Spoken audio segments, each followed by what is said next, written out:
This is Marta. Welcome to Hila Cloud Podcast.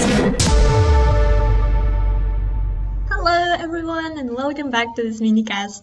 Today I want to talk about troubles sleeping, which is something that concerns me personally and also quite a lot of people that I know, the people around me. So basically I want to discuss the whys from the Ayurvedic point of view we might have trouble sleeping, and also about the types of insomnia, because as you may already know, some doshas are more prone to suffer with insomnia than the others. But before we get into that, let's discuss sleep as an important part of our physiology.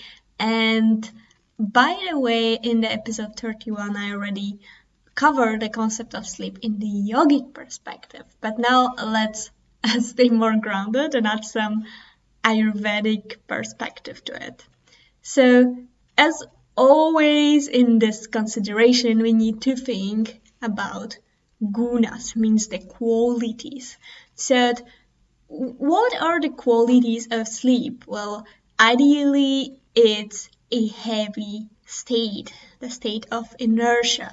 So you may already guess that the Mahaguna of Tamas and the Kapha dosha will be most likely associated with it. And for this reason, people with considerable amount of kapha in their constitution will very, very unlikely have troubles sleeping, like ever. Unless, of course, and as always, I say something will move a mountain, because kapha is stagnant and heavy, and therefore it's difficult to move, right? But some outside factors like an earthquake or a tornado, only they are most probably to affect the mountain. So in this sense, even if you are born mostly with kapha in your prakriti, original constitution, a lot of turmoil or trauma might have brought unnecessary excessive movement, and therefore the other doshas like vata or pitta will got aggravated.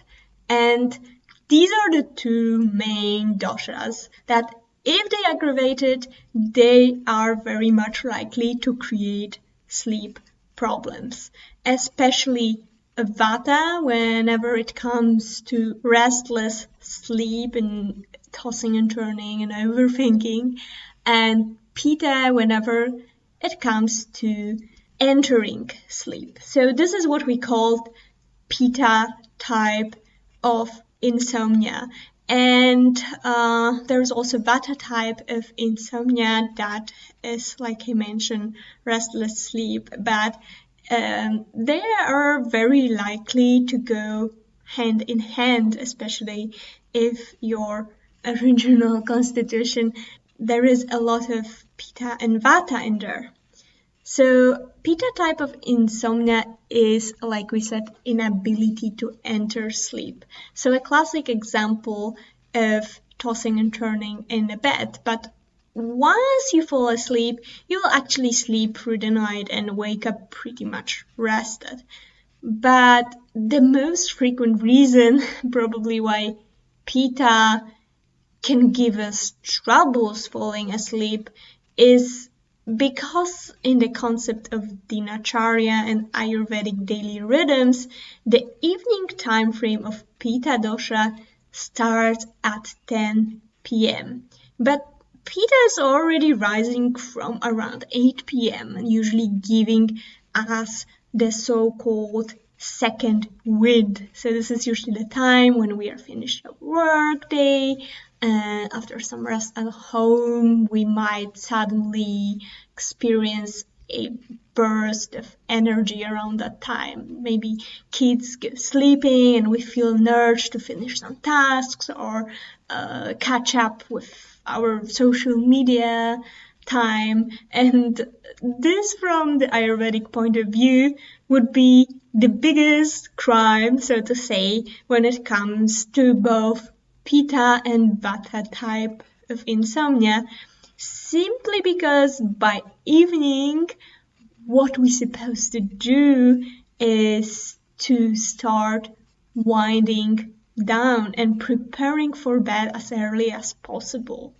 And it would mean as less food as possible, so earlier, lighter dinner, as less vigorous activities as possible, and also as less light as possible, and especially the artificial lighting from our devices. And this is something so important, you guys. And actually, if you want to find out how artificial lighting impacts melatonin and other hormones, you can go to the episode 18 on lunaception to find out more. But back to our discussion today, something that you need to remember, that the later you're gonna go to sleep, possibly the less high quality deep sleep you actually gonna get.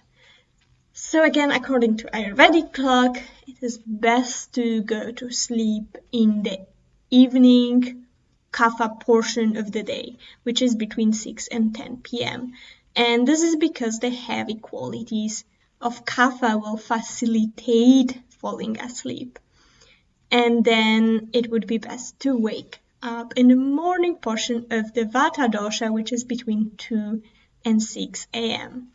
And keeping that in mind, we can already talk about vata type of insomnia more, because people with high vata, they will usually have light, restless sleep. And they will often notice that they wake up around 2 a.m., 3 a.m., 4 a.m. in the morning when the vata is dominating in nature. And remember that whenever there is movement, there is vata. And it can be awesome when it's needed, but when in excess, it is also very disturbing when it comes to sleep or bedtime routines. Because what often does not let us enjoy the sound restful sleep is too much movement. And nowadays, most of us will have too much movement of the mind, causing overthinking, excessive worry, and basically the constant radio chatter in your head.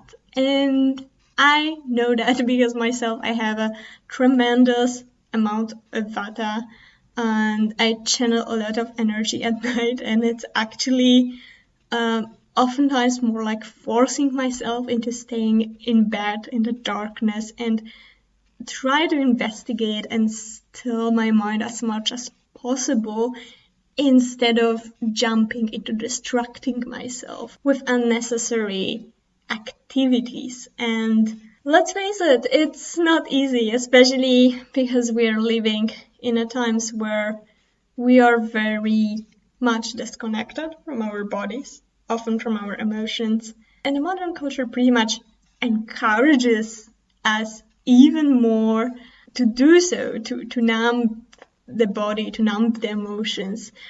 And something that I think about here, if you're familiar with Jyotisha, it is a Rahu energy. So Rahu is a point in the sky when eclipses happen. And Rahu is a head of a demon that never gets satisfied, simply because it has no body, so it has no chance to digest the experiences and all the desires that it has. So you can feed it, but it will never be able to get satisfied.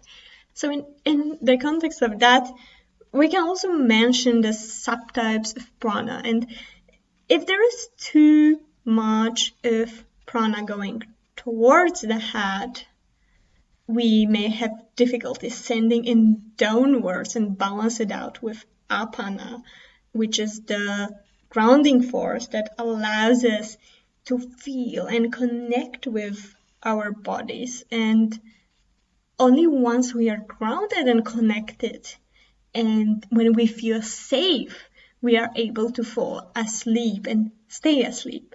So all grounding yoga poses or guided meditations for grounding can be very helpful for that. And something that I personally find helpful are the visualizations and thinking about the past. And I know it sounds weird because in yoga we are always emphasizing how not to dwell in the past. But the thing is, if we have excess vata, we will be mostly or only in the future, or excess pitta will be mostly in the doing and the passion for the next tasks or for tomorrow. And this may keep us away from falling asleep. So past is actually the domain of kapha, and what I noticed it does with me when I review my day and think of the past, lovingly appreciating and letting go of these experiences and events in my head instead of being too much in the future, overly excited for the next days and planning all the things I want to do. This will actually help to raise kapha a little bit and calm down the pitta and vata dosha that are very much about the excitement for what is coming and the planning and the doing. As last, I want to add that something that I also try doing besides everything that I mentioned so far are the herbal remedies. And I was honored to learn it from my teacher KP Khalsa, and as simple as it is, you can take a sedative herbal remedy, and example for that are nutmeg and poppy seeds that you can combine and make a tea and infusion out of it and sip it before sleep. And another famous Ayurvedic herb that is actually really good for promoting sleep because it is a relaxant and adaptogenic herb is ashwagandha. And I'm currently testing it and how it works for improving my sleep. So a medicinal dosage that I am taking is 50 grams of ashwagandha churna, and hopefully in 1 month I'll tell you how it goes, how are the effects. And well, it's somehow like makes sense that ashwagandha can calm the excess vata, especially around this time of the year because it's heavy and warming, so it's certainly worth giving it a shot. So guys, this is it for today. If there are any more tips and tricks that helps you fall asleep, please let me know in the comments or at healaclock.com or healaclock at Instagram. I'll be so happy to hear from you. We can share and exchange and learn from each other. And hope to see you, hear from you soon. Until then, take care and bye bye.